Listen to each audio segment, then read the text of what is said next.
Почитувани гледачи, добродојавте во емисијата За или Против. Овој пат нема да ве поздравам со добра вечер, бидејќи за жал ова работна недела ни започна со една трагедија во кој што животот го изгубија за жал две лица, мајка и ќерка. И како се одвиваат работите, се гледа дека биле жртви на семејно насилство. Токму затоа денеска во студиото имаме адвокатката Катерина Котавска-Стесниовска, која што долги години работи на оваа тема поврзана со семејно насилство и ќе се обидеме вечерва да едеме одговор на прашањето кој треба да ги заштити жртвите, кој не постапува, односно кој треба подобро да постапува за да не дојдеме до бројката на 4 жртви само на самиот почеток на 2026 година, но за сите овие статистики бројки ќе ја прокоментираме токму во денешната емисија. Добра вечер. Добра вечер. Благодарам за поканата. За жал, една многу тажна повод и пригода. Најпрвен би сакала да изразам најдлабоко сочувство до семејството на жртвите и да посакам никогаш повторно да не се повтори вакво нешто. За жал, секогаш се коментира и се прават пригодни емисии и се разговара на ова тема откако ќе се случи нешто што на вистина сите ќе не потресе и што ќе ни ги отвори очите дека мора да реагираме и дека е крајно време, па и веќе доцна, и да се уклучи алармот за многу посериозен пристап на институциите кон борбата со семејното насилство. Но да бидем искрени, ние ова битка против семејното насилство, барем зборам како од кога се знаеме, пред повеќе од 3 години, кога започнавме да јас лично да ги снимам жртвите на семејно насилство, кои што за прв пат во историјата се одважија да застанат пред камери да ги кажат маките низ кои што поминуваат.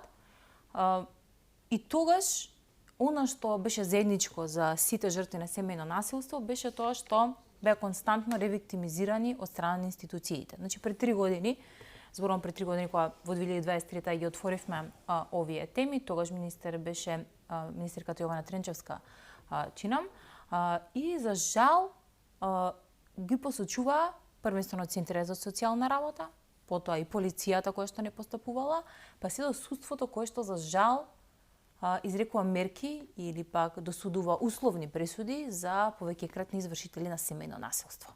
Ајде да почнеме од почеток. Зошто ни се случува ова? Каде затајува системот според вас? Системот според мене затајува, можам да кажам, во пристапот на институциите кон жртвите, односно кон самата појава на семејното насилство.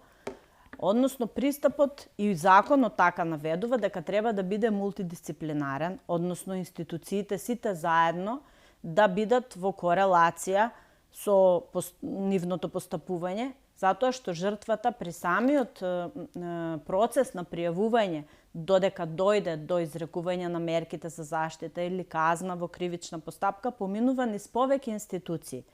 И сите тие институции согласно законот, треба да постапуваат со должно внимание. Што значи тоа? Треба ефикасно и сериозно да го предвидат и да го утврдат ризикот кој секогаш не е ист. Со исти аршин не можат да се мерат сите случаеви на семејно насилство. Значи мора да се прво и основно да се оди кон подобро утврдување и проценување на ризикот. Во конкретниот случај, што сме сведоци во јавноста, каде што животот го изгуби несреќената Ивана и нејзината ќерка Катја, се работи за семејно насилство каде што насилникот бил осуден, како што разбрав, за повеќе тешки кривични дела. 10 пријави имало за него од имотни деликти, насилен криминал и недозволена трговија со дрогова, го изјави министерот Панче Точковски на пресконференција во таа насока. Апсолутно. Бил апсен и по барање на обвинителството му биле изречени мерки за предпазливост. Точно, тука ризикот би требало да е многу поголем. Особено што имавме изјава на соседка која тврди дека пријавувала многу пати семејно насилство. Дури доаѓала полиција и чукала по вратите во зградите каде што барала каде се случува семејното насилство. Значи, пак имало и пријави од соседите. Исто така сакам да нагласам дека не е точно кога се вели на соседите, на пријателите, на роднините, дека не е нивна работа да пријавуваат и дека не може тие да пријавуваат, дека мора жртвата. Апсолутно тоа не е точно. Согласно законот, должност на секој од нас е да пријави семејно насилство. Во полициска станица, во центар за социјална работа, во обвинителство. Значи, први секогаш треба да бидат полициските станици. Секој еден кога е сведок или е присуство или во неговата непосредна околина ќе се случи семејно насилство, тоа мора да го пријави. Исто како што имаме обврска да пријавиме собраќајка или грабеж или убиство или било кое друго кривично дело како совесни граѓани. Исто така и ова. Должност е и пријавата се прима од секого. Меѓутоа, тука се проценува ризикот. Не е исто, пак, семејно насилство е семејно насилство и тука по мене не би требало да се прави разлика. Меѓутоа, сепак ризикот не е ист. Ако некој млад брачен пар, што туку земен, се скарал и настанало некое недоразбирање, или вака кога имаме некој случај, или како што беше со несреќената Росица од Велес, каде што имало многу пријави, каде што имало многу постапки. Тука јас си поставувам прашање, зошто институциите не реагирале во поглед на заштита, на дислокација на жртвата од таа средина. Точно е дека не може ништо со сила, дека жртвата сама пријавува и сама одлучува. Зато се донесува и овие нови измени, каде што процесуирањето на семејното насилство во кривична постапка нема да зависи од диспозицијата на жртвата. Што значи тоа? Ајде да објасниме со новите измени на кривичниот закон кои што се донесува на почеток на годинава. Тоа значи дека кога ќе влезе случајот во кривична постапка, значи кога ќе биде распределен судија или кога ќе почне самиот процес, се обидуваме наједноставно да го објасниме нели на гледачите, тогаш значи дека да се предомисли жртвата, да рече јас повеќе не сакам да се процесира случајов, тогаш нема повлекување, тука автоматски се постапува по службена должност. Се постапува по службена должност додека да се дојде до пресуда, односно да се донесе како во сите кривични дела, дали се обвинетиот се осудува или обвинетиот се ослободува од обвинение. Исто како што се гонат и другите дела по службена должност. Разлика никаква нема да има. Меѓутоа, она што го воочувам како практичар за проблем, а и во советување со други познавачи на оваа материја, се сложуваме дека е многу важно при донесувањето на измените да се направи и измена со пристапот и едукацијата на жртвите. Што значи тоа? Една жртва може секогаш да најде начин како да го спаси под наводници насилникот и тука мораме да имаме во предвид дека интенцијата на жртвата, бидејќи се работи за многу блиски односи. Самото семејно насилство, согласно закон, е насилство кое се случува помеѓу брачни партнери, вонбрачни партнери, блиски личности, членови на семејство. Тука мораме да имаме во предвид дека има и емотивна компонента, каде што жртвата секогаш има интенција сепак да го заштити, затоа што е драга и блиска личност, без разлика дали со она е во врска или има деца, или е родител, или пак се работи за дете. Значи, тука секогаш се доаѓа до прв чекор да жртвата да сака да го заштити. Жртвата треба да се едуцира. По мене, при самото пристапување на жртвата пред институциите, треба да добие адекватна поддршка преку советување, преку упатување како и што значи процесуирањето на семејното насилство. Значи, процесирањето на семејното насилство не секогаш значи реванш на насилникот. Туку напротив, само процесирано и казнето семејно насилство не се повторува. Не се повторува кон жртвата и не се повторува ни кон другите жртви. Бидејќи сме сведоци дека еден насилник може да има и повеќе жртви, да прекини врска со една жртва па да продолжи со друга. Што вели вашето искуство? Дали оние насилници кои што имаат претходна историја на семејно насилство со еден партнер, го продолжуваат и со другиот партнер? Односно, да се трне таа стигма дека жртвата е виновна, дека жртвата провоцира, дека жртвата во суштина прави нешто за да добие таква реакција од насилникот? Оно што сакам да го нагласам е во случаите на семејно насилство апсолутно не е битно дали жртвата провоцирала. Доколку жртвата е провокатор и пример упатува несоодветни зборови или провоцира или било како. И тоа на своевиден начин представува семено насилство, психолошко семено насилство. Значи тогаш треба да се пријави дека мојот партнер ме навредува или ме провоцира или било како. Меѓутоа, на провокацијата од жртвата не се одговара со сила. Тогаш тоа е семено насилство. Самиот одговор на сила представува дејствување спрема жртвата со сила, тоест вршење на семено насилство. Во случаите на семено насилство се утврдува дали постои семено насилство или не. Дали насилникот со своите действија кон жртвата сторил семено насилство или не и доколку сторил, кои мерки биле предложени и кои се адекватни мерки да бидат предложени. Значи, кога една жртва доаѓа во центрите за социјална работа и како тотален лаик се обраќа пред Центарот за социјална работа, го изложува својот случај, пратена од полиција каде што нели веќе го пријавила семејното насилство, таа доаѓа пред центрите, таа апсолутно не знае кои мерки треба да ѝ бидат изречени. Чива одговорност е тогаш во случајот? Кој треба да ја насочи? Процена на ризикот е на Центарот за социјална работа. Најпрвин треба да ја сослуша жртвата, да види во какви услови живее, кои се приликите на нејзиното живење, на нејзиното семејство, дали има поддршка од своето матично семејство, дали нема, дали има каде да оди со своите деца или нема.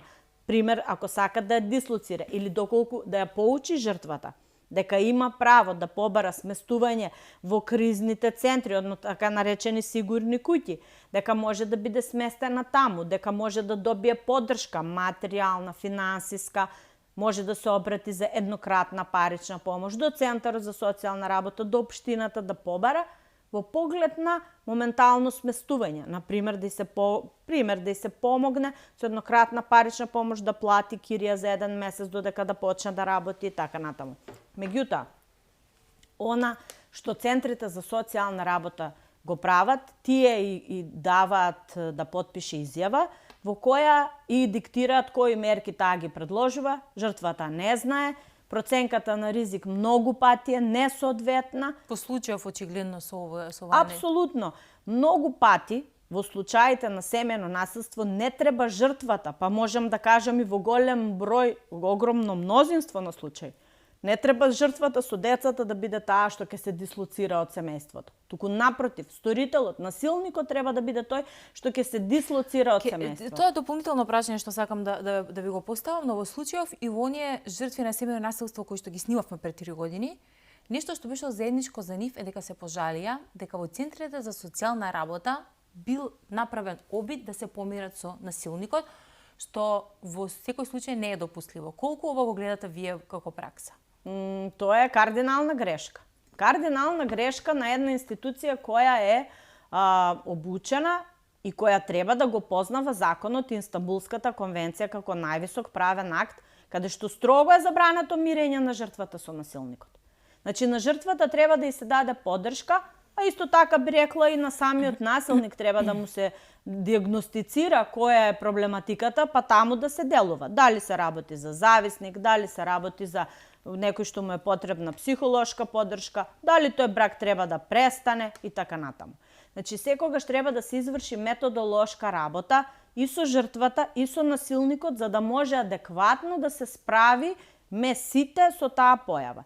Меѓутоа, центрите за социјална работа и другите институции, многу често и при обраќање и во полициска станица, ние патиме од синдром на мала средина, каде што се познаваме меѓу себе, каде што сите си посакуваме до некаде добро, да не се растура бракот и сето тоа е за поздравување. Меѓутоа, секогаш кога ќе се случи да постои семено насилство, најпрво треба да се оди кон тоа жртвата да се заштити, а насилникот да се повика на одговорност. И кога тоа ќе се случи и истиот ќе биде казнат, само на тој начин и општеството ќе види дека се справуваме ефикасно и другите жртви ќе се охрабрат, ќе имаат доверба во институциите. Сега жртвите без разлика кога јавно ќе говорат, тие велат дека се разочарани во институциите, дека институциите се само декор, дека не им помагаат и така натаму. Има еден голем број каде што не се задоволни и мораме сериозно да се зафатиме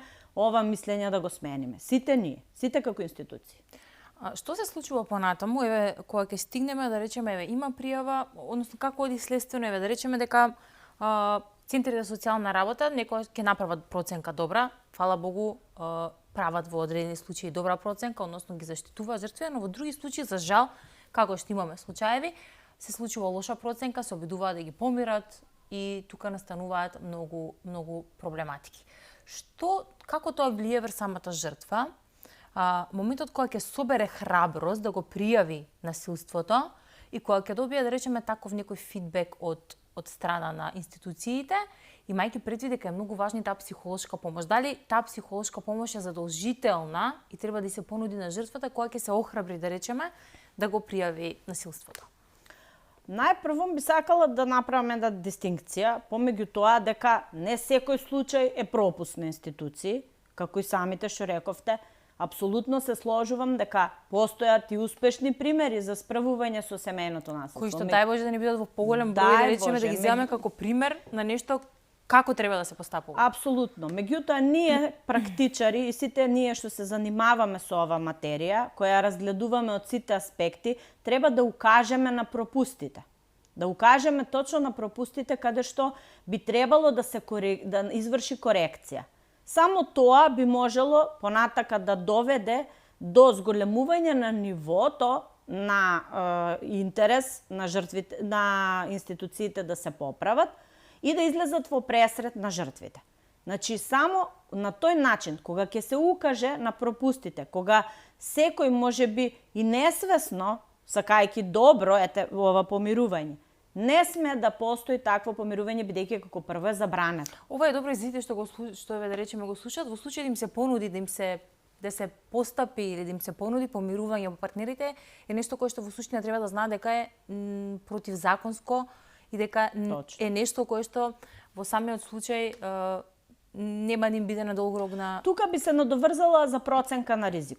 Кога ќе се случи, например, многу често се случува, еве јас бидејќи се занимавам со бракоразводни постапки, многу често, еве, како пластичен пример, се случува двајца брачни партнери да поведат постапка за развод, која дали се процесуира, дали ќе се повлече, небитно. Меѓутоа, кога партнерите одат пред Центарот за социјална работа, ги кажуваат причините поради кои дошле до свој несогласување. Исто така, секој еден има можност во Центарот за социјална работа на подрачјето на кое живее да побара советување во врска со семејната состојба во која се наоѓа. Например, доколку некој има брачен проблем или семеен проблем, центрите за социјална работа се тие каде што би можело да се побара совет и помош околу таа проблематика.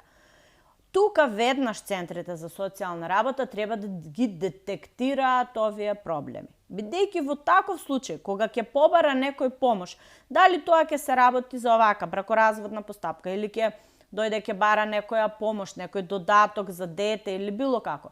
Многу често, еве, например, при барање на една жена, детски додаток или додаток за дете, може да се открие дека живее со зависник од коцка. Значи, не само површно да се приоѓа кон работите. Диагностицирање на проблемот е главното нешто. И кога одиме на лекар, а и во овој случај. Значи, многу често, најбитно е да се диагностицира семејното насилство. Каде би можело да постои. И да и се пружи на една таква семејна заедница или брачна заедница советување за подобрување на состојбата. Да не доведе до ескалација за да се случи семејно насилство. Значи, доколку постои семејно советување и се преминала границата, не успеало, дошло до семејното насилство, тука треба веќе да се реагира. Она што беше вашето прашање за поддршка психолошка на жртвата.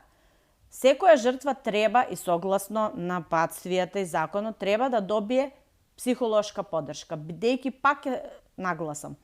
Постапувањето на институциите треба да биде мултидисциплинарно. Значи, треба Центарот за социјална работа да понуди освен сместување и материјална поддршка на жртвата, исто така и психолошка поддршка. Особено кога во случаите се инволвирани деца, а деца се инволвирани скоро во секој случај. Така да децата и непосредни сведоци на семено насилство или на проблематика низ која поминува мајката или родителите, значи сепак и тие како нешто каде што се поставува основа на ова општество, треба да се делува и кај нив. Бидејќи сведоци сме дека се докажа дека 80% од испитаници при вршење на врсничко насилство биле сведоци на семено насилство или биле жртви на семено насилство како деца. Тоа значи дека оно што го гледаат дома го пренесуваат, да речеме, во школските клуби. Така е, моделот на однесувањето од дома сите го носиме. Секаде каде што одиме, и тоа е, преби рекла, траума, отколку модел на однесување. Така да мора веднаш и тука повторно и образовните институции, ако приметат поинакво однесување кај децата, исто така треба да алармираат, сите треба да го вклучат алармот за да можеме сите заедно да работиме за детектирање и процесирање и казнување на семејното насилство. Дека овој случај го крена алармот и треба да се постапува и треба да се подобрат многу состојбите кога станува збор за семејното насилство, го говори тоа што министерот Тошковски најави дека ќе се формира посебно оделение кое ќе работи само со овој вид на криминалитет, со семејно насилство. Но што се гледа во праксата? Колку инспекторите, каква улога имаат инспекторите и полициските службеници кога станува збор за вакви случаи на семејно насилство? И дали оно што го слушаме од сите институции кои што од обвинителство, па се до центри за социјална работа и така натаму, е дека поради малиот број на вработени имаат проблем со процесирање на, и ние сме малку на крај на денот вработени во телевизија, па мораме да си сработиме работата, нели е така? Да. Што мислите за ова? Точно е дека институциите се пребукирани и дека се со недостаток од вработени. Колку нас да ни се чини дека во државниот апарат има преголемо вработување, факт е дека недостасуваат луѓе. Недостасуваат луѓе и во МВР, недостасуваат луѓе и во центрите за социјална работа, каде што посебно би можела да кажам дека во центрите за социјална работа недостасуваат многу капацитети, просторни капацитети, капацитети во луѓе, во обука. Например, добив информација дека во еден поголем центар за социјална работа, а и мислам и дека и во другите тоа е случај, дека апсолутно немаат обука, иако постои правилник за постапување со насилниците. Значи немаат обука и насилниците се праќаат во некое советувалиште во Скопје, каде што таму може да добијат поддршка и треба да добијат поддршка, значи со упатство дека би требало задолжително да се јавуваат на тоа советување. Меѓутоа, точно е дека се пребукирани. Точно е дека имаат помалку кадар, дека имаат недостаток од човекови ресурси. Добро, но ако е така, тогаш треба да се прераспределат луѓе, треба да се дообучат. Но треба и да се обучат. Треба да се обучат, треба да го познаваат законот, бидејќи посебни оделенија своевидно постојат. Постојат во МВР сектор за семено насилство. Таму работат инспектори. Јас досега сум имала прилика да комуницирам, можам да кажам, едно големо мнозинство знаат што прават. Меѓутоа се поставува прашање на кој начин се спроведува тоа и секогаш од правилото постои исклучок. Пак ќе нагласам, ние сме тука да го укажеме исклучокот. Не, тука сме да кажеме дефинитивно вакви работи не сме да не се случуваат и треба да бидат голем аларм. Ако има недостатоци во системот, треба да се адресираат и треба брзо да се најде решение како да се подобрат состојбите, бидејќи не смееме да си дозволиме, особено деца да бидат на ваков начин жртви на семејно насилство. Никако, и треба да се едуцираат, треба константно да се вршат обуки. По мене, затоа што постојано, како што правната материја се менува и животот има промени, согласно токовите, согласно модерните трендови, така натаму, начинот на живење, брзиот начин на живење, постојат промени и во животните текови. Постојано има новини, законски регулативи, начин на постапување. Можеме да земеме нешто што да употребиме и да искористиме некое добро искуство од соседството, од западните земји, како таму се справува со некоја работа, како да се направи компаративно и да се усвои нешто што е квалитетно и што дало резултат. И кога сето тоа ќе се употреби и ќе го имплементираме во оваа борба, Јас мислам дека резултатите не би изостанале. Она што е загрижувачко кај нас е што ревизорскиот извештај кој беше изведен сега на почетокот на февруари за вршење ревизија на институции при постапување на семено насилство, еден аларм уклучи дека од 2018 до 2023 година постоела национална стратегија за справување со семено насилство, а од 2023 од 2018 до 2023 и од 2023 до денес, 2026 година, не постои национална стратегија, веќе трета година, за справување со семено насилство. Националната стратегија би представувала упатства, кампањи, насоки, како да се постапуваат институциите, едукација, обуки, прекопирање, земање на добри искуства од земите кои се понапредни од нас и така натаму, кои успешно се справуваат со семејното насилство, мораме подитно да имаме национална стратегија. Ке позборуваме за некои други ставки на ревизорскиот извештај, но ќе направиме една кратка пауза за реклами. Потоа сакам да опфатим уште еден сегмент на институциите за тоа како, односно направиме една градација што се случува, нели како оди процесот од пријава, па се додека стигне до некоја кривична постапка. Ќе направиме кратка пауза за реклами и се враќаме назад во студиото.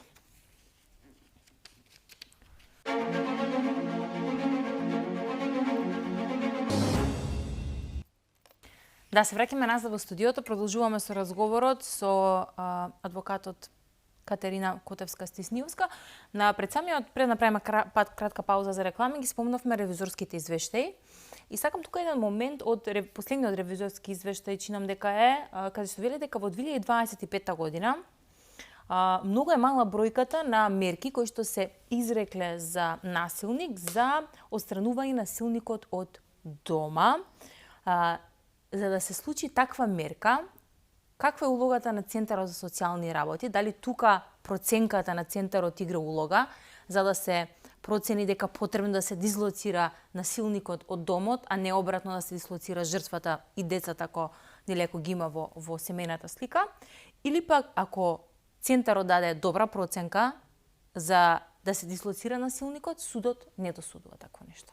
Каде е проблемот? Јас прво го поставив прашањето дали имаме стратегија кога ќе се дислоцира насилникот, каде би се сместил, ако нема каде. Имаме ли стратегија? Да, добив информација дека се сместува во капацитети кои се предвидени за лица кои немаат каде да престојуваат и дека тој проблем бил решен. Меѓутоа, проблемот е во проценката, пак ќе речам, на ризикот. Зошто? Не секој случај е ист. Постојат случаи, а многу почесто е таков случај, кога жртвата, бидејќи во 80% статистички жртви се жени, ќе претпоставиме дека е жена. Жена која има деца и која нема друг дом каде би можела да се смести со децата, односно како да се дислоцира. Или децата се поврзани со училиште, или е таа така наречена ранлива жртва. И тука законот става акцент на посебна категорија на жртви. Тоа се ранливи жртви, односно ранливи жени. Тие се жени кои се со материјално нестабилни, кои немаат своји приходи, кои немаат свој дом каде би можеле да се вратат, односно родителски дом од матичното семејство. Тоа се жртви кои имаат проблеми со здравието и така натаму, и така натаму. При препознавање на категоријата на ранлива жртва, а сепак насилник кој е сторител на семејно насилство, еднаш или повеќе пати, секогаш при проценката на ризик се појавува потреба од дислокација на насилникот од домот. Во сите случаеви може би не, меѓутоа постојат случаеви каде што такво нешто е неопходно. Зошто? Затоа што насилникот го губи комодитетот на својот дом, бидејќи мерката се изрекува и може да побара и согласно законот и МВР во време трајање од 30 дена, а исто така да побара и жртвата или центарот за социјална работа во судската постапка. Согледувајќи го ризикот, се изрекува оваа мерка со тоа што насилникот го губи комодитетот на домот. Освен што тој го губи комодитетот на домот, на еден начин и жртвата се заштитува. Таа останува во домот со своите деца, каде што има сега мир, меѓутоа насилникот го губи комодитетот. Од една страна, то представува кај него предупредување дека го губи домот, го губи семејството и дека треба сериозно да се запраша како понатаму ќе продолжи со животот. Од друга страна, жртвата со своите деца не е померена од домот, таа останува тука, а исто така и како и секоја санкција која треба да има специјална генерална превенција, генералната превенција би била дека и потенцијалните сторители на семејно насилство ќе увидат дека може да го изгубат комодитетот на сопствениот дом и дека системот не ги заштитува нив, туку ја заштитува жртвата. Дека насилник не е насилник кој ќе добие мерка забрана за да не сторува семејно насилство, забрана да не контактира, да не се заканува, и тоа е забрана.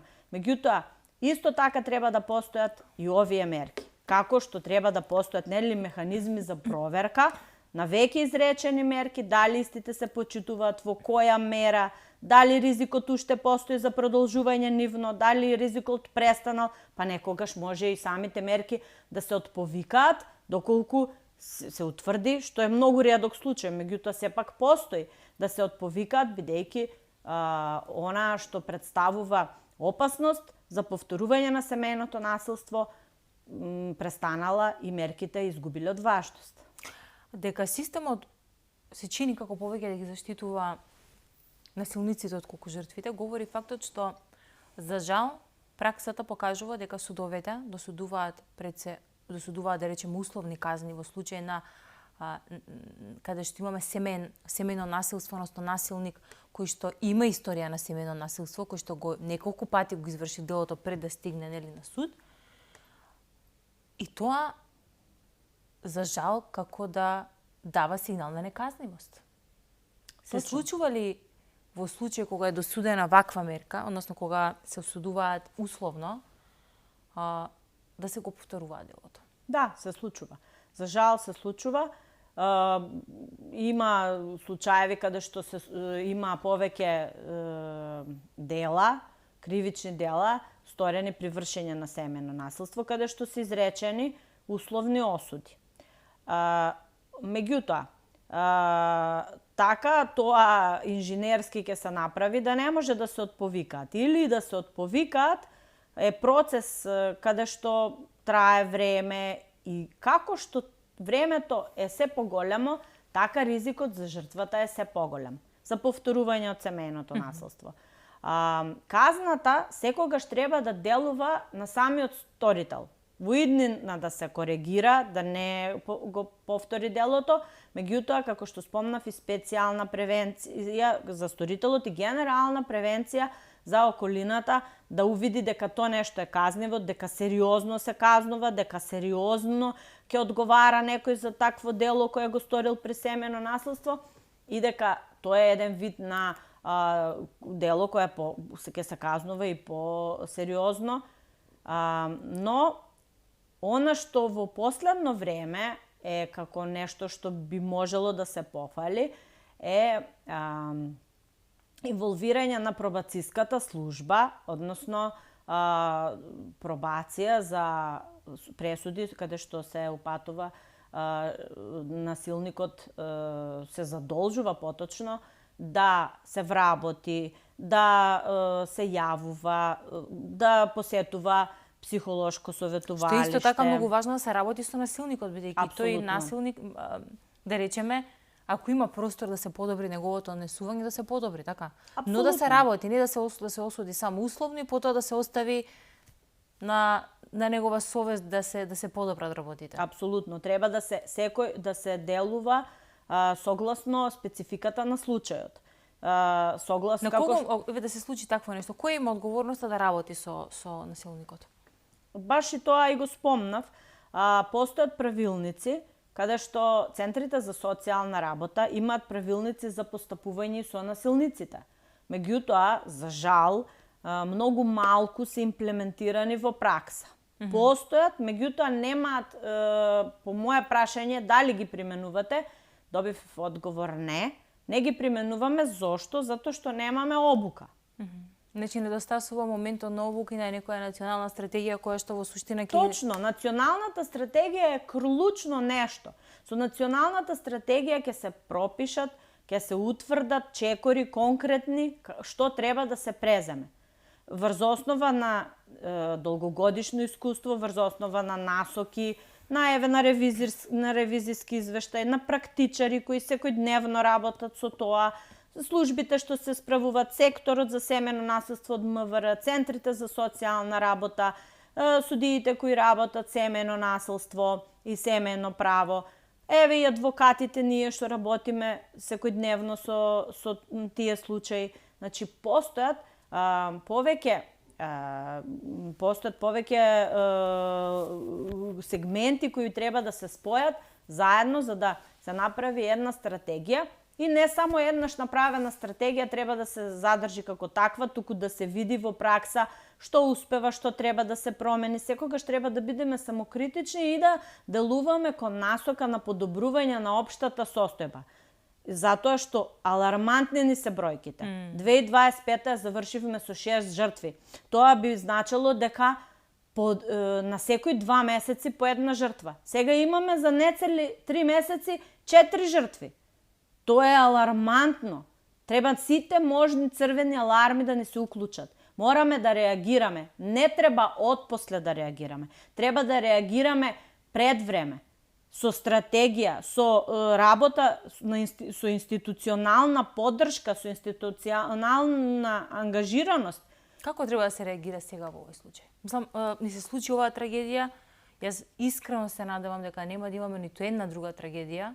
Ако се зафатиме со работа. Како ќе го направиме? Ако се зафатиме со работа, најпрвен треба да се потикне, и јас и кога разговарав со представници од националната мрежа, добив информација дека не се предвидени средства за креирање на националната стратегија, наводно, и дека тоа било некој камен на сопнување. И ако треба одма да се отстрани. Мораме да имаме конкретни решенија, мораме да имаме конкретни насоки, мораме да седнеме сите што се занимаваме со оваа материја, да седнеме да ги изложиме проблемите, да гледаме на кој начин, согласно законската регулатива во нашата држава, можеме да делуваме да се решат. И само така, и со голема превенција, со процена на ризик, тогаш би можело да се делува. Еднаш кога ќе се случи семено насилство, да се уклучи алармот, да се заштити жртвата, да се работи со сторителот, да се обезбеди жртвата, понатака, доколку реши да се одели од насилникот, да и се даде поддршка, да може со сопствените деца да живее еден просечен, нормален живот. Сторителот, доколку е зависник, да биде третиран. Ако му треба психолошка поддршка, сигурно ќе му треба. За да добие, за да продолжи нормално да живее понатаму и тој да не сторува понатаму семено насилство. Значи мораме мултидисциплинарно да работиме на сите сегменти за да се подобрат. Не може само да кога ќе се случи нешто, некоја трагедија која ќе не потресе сите, тогаш да се или кога е 25 ноември и 16 дена активизам, само тогаш во текот на годината со трибини. На трибините мора да се дадат конкретни заклучоци. Тие конкретни заклучоци да се имплементираат во постапувањето на институциите. Ние попусто правиме трибини, попусто правиме емисии, попусто разговараме на оваа тема, ако од неа не излезат никакви заклучоци кои ќе се имплементираат во постапувањето. Бидејќи, ако не постапуваме согласно тоа што го збориме, нема да имаме никакви резултати. И се е попусто. Мораме конкретно да се зафатиме со работа. Она што мене дополнително ми беше алармантно се овие бројки, на страна тоа годишно колку имаме, но овие бројки се само за регионот на Скопје, ги извадив од последната пресконференција што беше во вторникот на министерот Панче Тошковски, кој што вели во 2024 година само на територијата на град Скопје имаме 213 кривични пријави за семејно насилство, 2025 224, во 2026 до сега само 28 кривични пријави. Ние сме општество кое што само во Скопје се овие, кој што сериозно има проблем со семејното насилство, притоа семејно насилство не е само родово базирано насилство помеѓу двајца партнери, туку е и семејно насилство и помеѓу мајка, родители и деца. И деца и родители. Ние сме очигледно општество кое што е многу насилно. Ова се сериозни бројки. Апсолутно. Ние сме темпераментна нација. Можам така да речам. Балканска нација, ние сме темпераментна нација. Меѓутоа, ние, така темпераментна нација, живееме во 21. век. А 21. век е век на цивилизирано однесување. Така да, нашиот темперамент треба да го оставиме, можеби за некоја забавна активност, а не за наметнување на волја. Прво, овие бројки се некои што се охрабриле, да речеме, а колку се случаи што не се ни охрабруваат, да речеме? Апсолутно. Сега има подобрување во процесот на пријавување. Добро. Значи, се повеќе се пријавуваат. Го постигнавме тоа, имаше кампањи да се пријави семејното насилство, да се реагира и тука доаѓаме до ситуација каде што пријавите се зголемија. Во таа бројка, ние што сме практичари, можеме со сигурност да кажеме дека постои една сива бројка, таа е бројката на овие што не пријавуваат и на некои што пријавуваат ради реваншизам. И тогаш, кога би се одзеле сите тие, кога би се тргнале настрана, сепак ќе се дојде до една бројка која е во ред, но по самото пријавување не треба само да остане на пријавување и на поплака. Треба да се оди кон пријава, да се да се процени ризикот. Дали се работи за насилство кое треба да се процесира како постапка, како кривично дело, или да се процесира како поплака. Ова сега зборуваме за надлежноста на јавниот обвинител. Во случај кога дали или кога една жртва, да речеме, е жртва на семејно насилство, без разлика да е родово базирано или било какво, ако сака да пријави семејно насилство, ако истото се заведе како поплака, за разлика од како кривична пријава, или автоматски тежината на едното и на другото е поголема, односно помала. Постојат пропусти кои се воочени. Пак ќе потенцирам, тука сме да ги акцентираме пропустите. Не велам кога постои правилно постапување на институциите. Но, постојат случаеви каде што пријавеното семејно насилство и психичко, но и физичко се третира како поплака. Не смее да биде третирано како поплака доколку има елементи и кривично дело сторено при вршење на семејно насилство. Кривични дела кои може да бидат сторени при вршење на семејно насилство се загрозување на сигурноста, телесна повреда, тешка телесна повреда, демнење, убиство и така натаму. Значи, постојат тие дела кои може да бидат сторени при вршење на семејно насилство. Силување исто така може да биде сторено при вршење на семејно насилство. Но, сите овие дела кога ќе бидат сторени, треба да се изврши проценка на ризикот, односно да се види со стручноста на полициските службеници и со стручноста на обвинителството, дека се работи за сериозно случај на семејно насилство каде што поплака не би завршила работа. Со поплака не би дошле до неутрализирање на насилникот. Значи, повторно тука акцент се става на проценката на институциите, односно да направат многу по-прецизни, Да, и не откажување унапред од активности околу обврските кои ги имаат при постапувањето на семејното насилство. Латентност, апатичност на институциите, то не сме да биде пример. Не сме да се случува, затоа што токму тоа доведе до оваа ситуација тука. Кога ќе се дојде некоја жртва, во некој случај каде што на некој полициски службеник не му се работи, или на некој обвинител каде што нема да даде насоки, како што би требало, тогаш постојат секогаш исклучоци. Јас велам, не велам глобално, постојат професионалци, во голем број проценти си ја вршат својата работа, меѓутоа, тука сме да акцентираме пропусти, недостатоци и да се работи на нив за да се подобрат. Секоја институција си ги знае таквите поединци. Кои се? И таа институција прва треба да реагира против тие поединци. Доколку не се стручни за таа област, пример во едно МВР. Ако едноставно не може некој да се пронајде во тој сектор, може да оди во друг сектор, да биде распореден во сообраќај, пример, или не знам.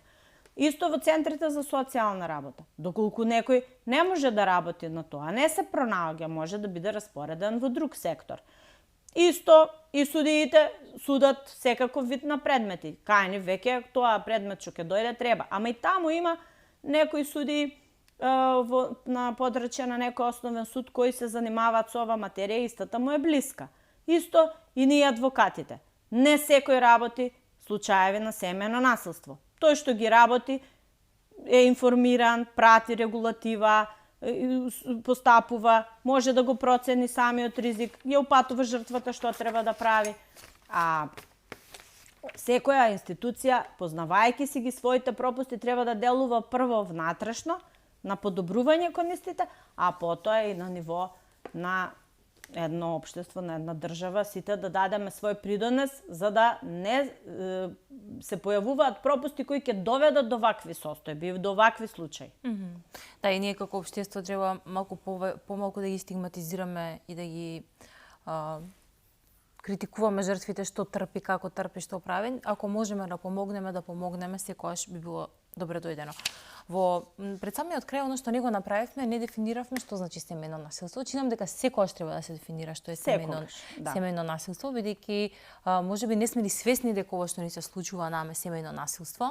Како што кажав, не е семејно насилство само родово базирано насилство помеѓу двајца партнери, туку е малку поширока тема. Може ли, за оние кои што не гледаат, убаво да дефинираме што е семејно насилство и кои се чекорите, како да го пријават и како да се заштитат? Најпрво би избегала малку од прашањево и би се насочила најпрвин од самиот почеток. Од самиот никулец на општеството, а тоа се младите. Кога едни млади луѓе ќе бидат доволно зрели да формираат сериозни партнерски односи, треба да знаат дека секое наметнување на волја насилно представува насилство. Значи, не треба никој со насилно наметнување на својата волја да сака да постигне определена цел.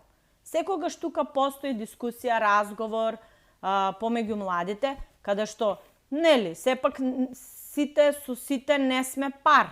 Доколку се случи дека заеднички интереси помеѓу двајца млади не постојат, треба да се разделат, а не да си го наметнуваат својот став, своите потреби и своите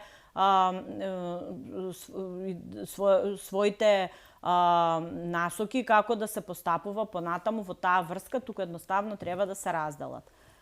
Семејното насилство може да се јави во два вида согласно законот, а тоа е физичко и психолошко семејно насилство. И треба да се препознае, бидејќи ние имаме менталитет каде што во нашите средини мажите се доминантни, така сме воспитувани, посебно мојата генерација, ќе речам, па и по-старите од мене, веќе младите генерации гледам дека тука има некој напредок и го поздравувам. Меѓутоа, секогаш сме воспитувани на тоа која е родовата улога на жената и која е родовата улога на мажот. Точно дека постојат разлики, меѓутоа не треба насилно да ги наметнуваме тие разлики и да ги акцентираме. Мажот да се нарекува посилен пол, жената да се нарекува понежен пол и така натаму, кога, пример, при определено вработување постојат услови кои треба да ги исполнува еден кандидат и тој му во исто време може да биде маж и жена, јас тука не гледам разлика. Она што исто така важно, да се препознае семејното насилство. Значи, особено психолошкото семејно насилство е тешко за препознавање. Пак ќе се вратам на она што го спомнав, дека сме емотивно поврзани со партнерот кој потенцијално може да ни врши семејно насилство или член на семејство или родител. Во тие ситуации треба да го воочиме семејното насилство и да видиме дека сме жртва.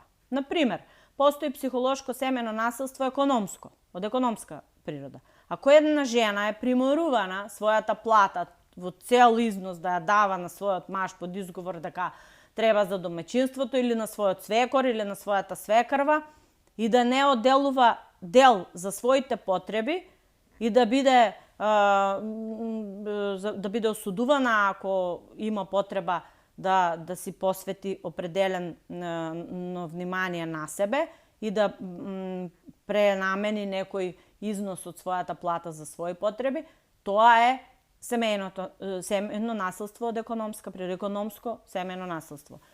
Земање на картичка, раководење со туѓи пари, сето тоа доколку е недоброволно, доколку некој тоа го наоѓа како нешто кое му пречи и против кое се бунтува. Исто така, навредување, омаловажување, истакнување, посебно пред она што многу можеби често се случува е омаловажување и смејување на својот партнер пред трети лица. То никако не сме да се случи. Насилни активности преку социјалните мрежи исто така представуваат семејно насилство. Престрого воспитување на децата со користење на физичко насилство или тешки казни, тешки условувања на децата, сето тоа представува насилство каде што многу е границата неопределена, меѓутоа треба да се внимава, бидејќи таквиот модел на однесување не треба да продолжи, бидејќи доколку се продолжи и потрае, тоа е константно семејно насилство. Исто така, веќе за физичкото насилство, на сите ни е јасно што представува. Не еден шамар или една шлаканица исто така представува физичко семејно насилство. Не сме никој да дозволи својот собствен физички интегритет или било во која смисла да биде нарушен и да биде жртва или да трпи повреда. Се нешто што ни предизвикува во партнерските, во семејните односи, болка, патење, тоа представува трпење на семејно насилство. Во тој случај ние сме жртва. Ви благодарам многу за вечерашното гостување. Се надевам дека ќе успееме. 3 години откако прв пат сте гостувале кај мене во емисија, се обидуваме да алармираме за сите недостатоци, како општество да подигнеме малку свеста кога станува збор за семејството, за семејното насилство, да не замижуваме никако соседи, никако пријатели, никако членови на семејството при вакви ситуации, уште помалку како институции. Да не осудуваме, да не наоѓаме изговори, да не постапуваме, да не пружиме помош, не треба да се отуѓуваме меѓу нас, треба да пружиме помош и ако сме соседи или ако сме роднини и пријатели, и се надевам дека оваа наша борба ќе продолжи на повисоко ниво кон усовршување и подобрување на условите, а нема да се среќаваме во вакви несреќни околности. Уште наш благодарам за гостувањето. Благодарам и вас. Почитувани, тоа беше вечерашното издание на За или Против. Јас би сакала да не правиме веќе вакви емисии поврзани со жртви од семејно насилство. Така што се надам дека ова ќе биде една од последните емисии со оваа тема. Поздрав!